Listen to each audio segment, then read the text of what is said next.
Shalom and greetings, friends. Thank you for clicking on part 2 titled The Circumcision, Schism. And before I pick up where I left off in part 1, let me just say, because there were some comments of people who misunderstand, or maybe they just didn't listen to the whole thing and got offended and made some comments. I do not teach that physical circumcision is required to receive salvation as a human being, eternal salvation. I do not teach that. I teach according to the written Torah and the New Testament, as many of you call it. But Paul, the Apostle Shaul, did not teach against the written Torah. In part 1, I covered the difference between the oral law, or Torah, and the written. The rabbinical oral law gets very strict, and sincerely they believe that it was handed down to them generation to generation from Moses, or Moshe as we say his name in Hebrew. And so there's been a lot of schisms, misunderstandings. Protestant theology says you don't have to worry about it, it's not beneficial at all physically, and rabbinical systems on the other end of the pendulum saying that it is a requirement for eternal salvation. And so I'm trying to teach this accurately from the scriptures, and there's a lot of people out there who are offended about this topic. Please do not get offended. The secular hospitals do not do it God's way. Our Creator gives instructions. For example, on the 8th day, if you feel obligated for physical circumcision for your baby boys, not girls, please also, that is mutilation to circumcise girls. And to not do it our Creator's way, for example, if the hospitals, the secular hospitals, think, okay, well, if you leave the hospital, you're not going to come back. Chances are most people are not going to come back on the 8th day to have it done. So they want to do it in the 1st, 2nd, or 3rd day, and that's against the scriptural instructions. If you feel obligated, I'm not trying to pressure anybody or push anybody, but if you feel obligated to have your baby boy circumcised, go to the Orthodox, a rabbi with plenty of experience. Don't go to a rookie rabbi. And if you're going to rely on the hospitals, really look into it. Research the topic. And try to make sure it's done properly. Not too much, not too little. But the Orthodox, at least the Jewish rabbinical leaders, have at least preserved that from generation. And they're very strict. They are very meticulous in perfecting the method, and there's ways to do it, but also with all medical procedures, realize that there are risks, always, and any kind of surgical procedures. So we're talking about life, physical life as a human being. If you want to be more blessed and do it our Creator's way, really look into it and be careful. There's a lot, just like with every topic out there, whether it be archaeology, whether it be history, whether it be nutrition, whether it be religion, whether it be science. You see doctorate's degrees, scholars disagreeing with each other. You'll find very strong arguments and very heated arguments and debates between the most educated, levels of education, and so be careful. Usually people who discourage circumcision, they'll give examples of how it's not supposed to be done against the scriptures, and it's gross, it's horrible. I feel sorry for victims out there that have been mutilated and have this grudge and bitterness against the Jewish people or against the scriptures because they were a victim of abuse in this. And so my heart goes out to you. I feel sorry. There are methods to regrow skin, and I'm not familiar with it. I haven't researched it. I don't encourage it. I just encourage you to research. There is help out there if you feel like you've been victimized and you need help out there. Google search some of these words, some of these key topics. And so I just want to encourage that. I want to teach from the Scriptures, though. And if you don't believe in the Scriptures, then this message is not for you. And if you're an atheist or if you're anti-Semitic in any way, this topic will offend you if you try to understand it from the Scriptures. So I want to proceed with this, covering this ground and this introduction, because part one I didn't quite cover this and realize that there's some heated comments and discouragements, and I will remove all comments that accuse of lying or telling lies or name calling or showing any bitterness or anything that's inappropriate, or any links to nude pictures or videos of how these things should or shouldn't be done. So I just want to warn you about that. And if you want to make a comment, you want to discuss it based from a scriptural point of view, I welcome you to. I'm not afraid of that. I'm not afraid of people disagreeing with me. But I do remove ones that are inappropriate. Let me warn you about that. So let's get to the Scriptures where I left off. I was showing that the Apostle Shaul, he was teaching to the Bereans in Acts chapter 17, and to the Jewish people, circumcision, the new covenant understanding, which is based upon the Scriptures and not against the written law. Not, of course, the oral law was something that he did teach against, that anything that's against the written Torah. And not that traditions are bad. We all have traditions, no matter what culture you come from. Traditions in general, let me say, are not bad, unless they go against His Word, pagan origins or idolatry or any of the commandments, breaking any of His specific commandments here. We have to be careful we don't teach those as doctrines of commandments that come from Him, if they really don't. So let's be careful about that. But I left off in Deuteronomy, or as we say in Hebrew, Devarim, chapter 30, in verse 6. It says here, "And our Creator, our Elohim, will circumcise your heart and the heart of your descendants." Spiritual circumcision, as we say. "To love Him with all of your heart, with all of your soul, that you may live." Now, of course, this is speaking to those who are living. So it's referring to that you may live onward, that you may receive eternal salvation, that you may be saved. But it's based upon circumcision of the heart. And if you're not circumcised of the heart, then physical circumcision is of no value.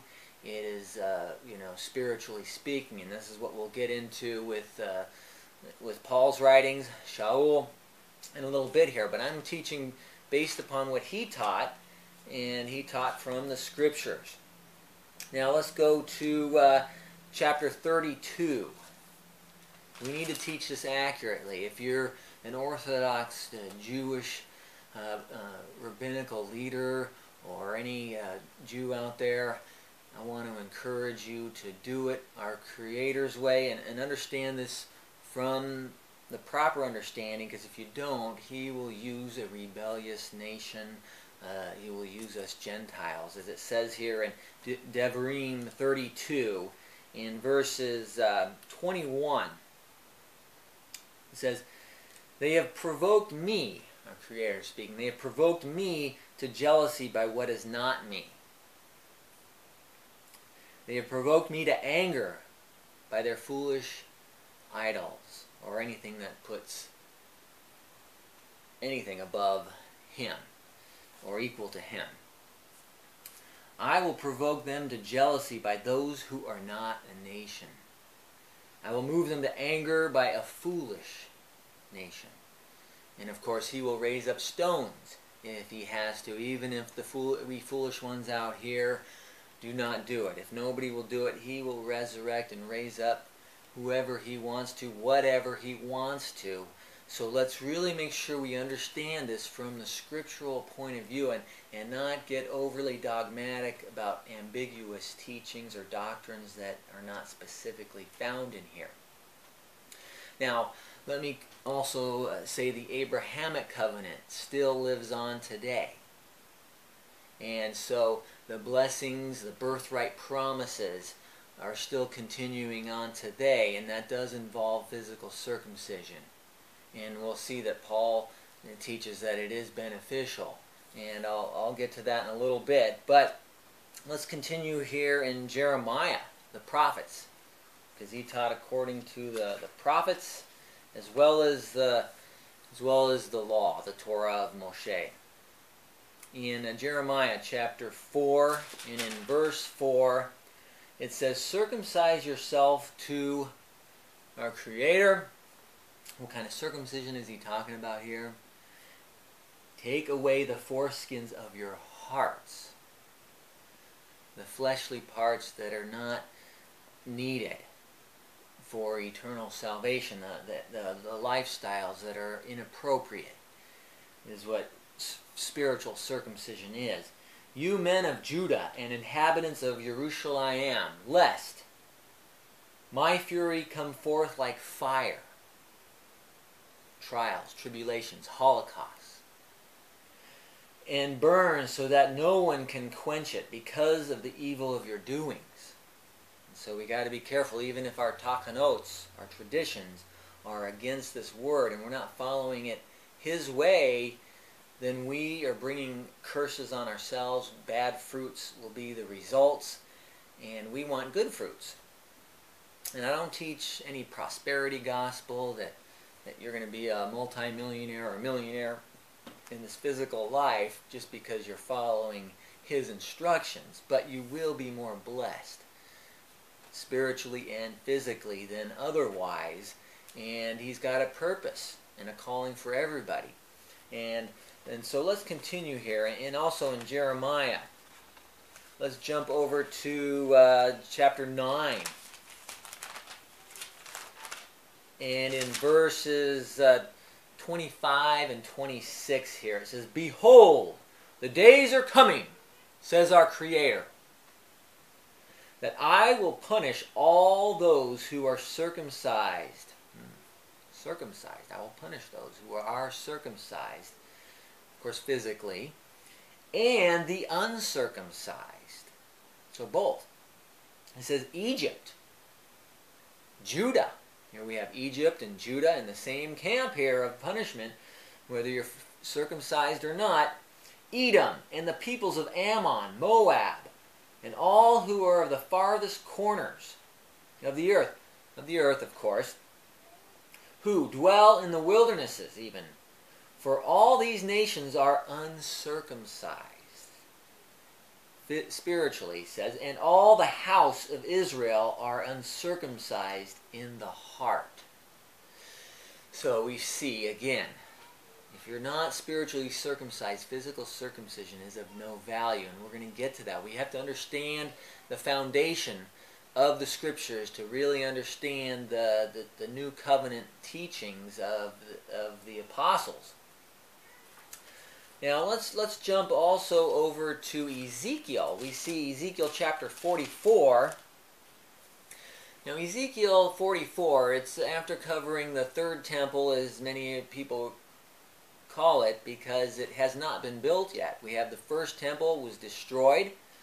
Jeremiah warned of that, and the Babylonians, Nebuchadnezzar, came in and conquered just like the prophets warned, because the leaders of Judah and even Israel was conquered by the Assyrians.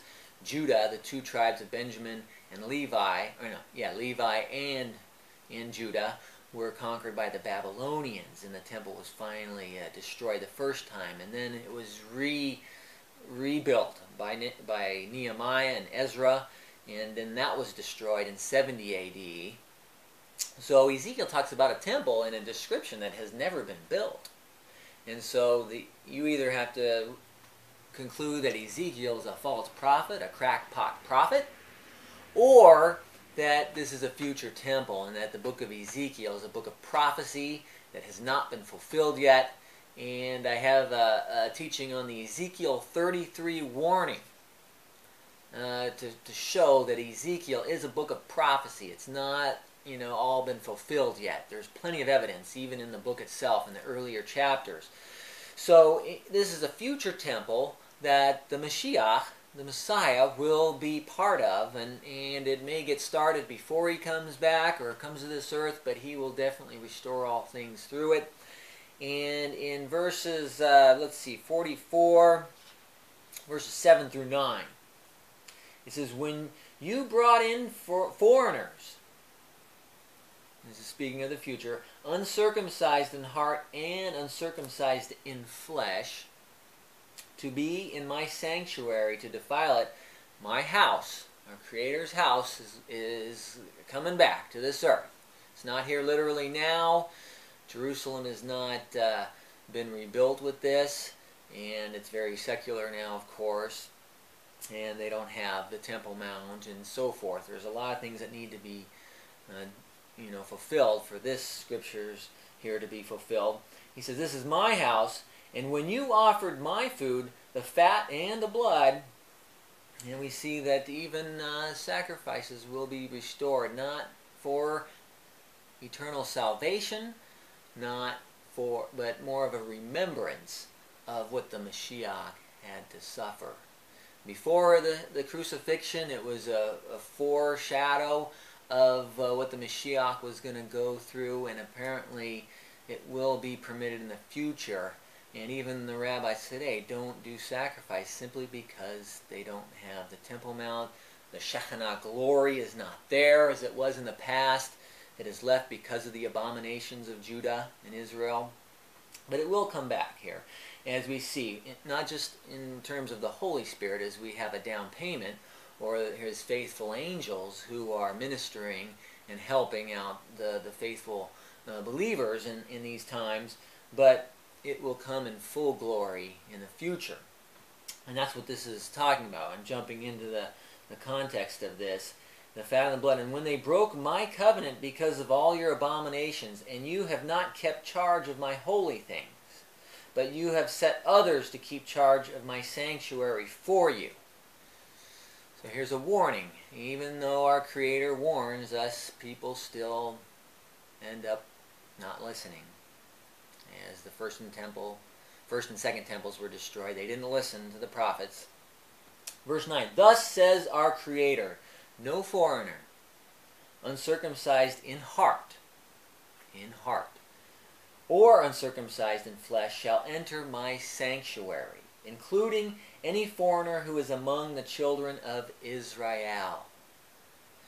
So notice here, it doesn't say eternal salvation. It shows that there will be people outside the holy city who are still uncircumcised of heart and of flesh, and that our Creator is going to be patient in the future with all this, and that if you are uncircumcised either way, He will give you time to work on your relationship with Him. But we don't see anything about physical circumcision anywhere in the Scriptures for eternal salvation. And here we see for a closer relationship with Him, because you want to do what He says, and He allows you to get closer to Him in a physical way as a human being, that's great. But a lot of people look to the parable of the Messiah and say, hey, I'm just happy to be a gatekeeper. I don't mind being outside. As long as I can have eternal life, I'm happy with that. And we see that's acceptable if we're willing to do what He says, when He tells us. And not that we're perfect, not that any of the prophets or any of the men and women of the Scriptures were perfect, but grace and salvation can still come to us who are imperfect as we strive. We strive to be the best we can be. As He tells us in Matthew chapter 5:48, be ye perfect as our Father in heaven is perfect. And so we're shooting for the bullseye. We're trying, and where we fall short, where we slip up, where we don't understand correctly, He works with us, and He loves us. Even while we're still sinners, He loves us. And he loves the world so much, he gave his only begotten Son for us. And in Peter even says, be ye holy as he is holy. And so, not that we should just say, you know, just come as you are and I don't have to change. No, he wants us to overcome. He wants us to change. But we need to understand the differences of what is required for eternal salvation, what is really in the Scripture. So let's go to the book of Romans. Now, one commenter said that Romans in a lot of this is just speaking to the Jewish people, and that's another Protestant teaching, that some commandments or laws are for just Jews and some are just for, and Gentiles don't have to follow them. But the book of Romans was not written for just the Jews. And please don't get offended by that. I'm just showing what Paul taught. In fact, if we go to Romans chapter 11, let's see, let's go to Romans chapter 11, verse 13. Here the Apostle Shaul says, for I speak to you Gentiles. Okay? He's speaking to you Gentiles out there, inasmuch as I am an apostle to the Gentiles. I magnify my ministry. And he talks about in Romans 11 about Gentiles grafting in as wild branches into the same tree. We are to be of one faith, one body, one spirit, one hope, and one God our Father, as we see in Ephesians.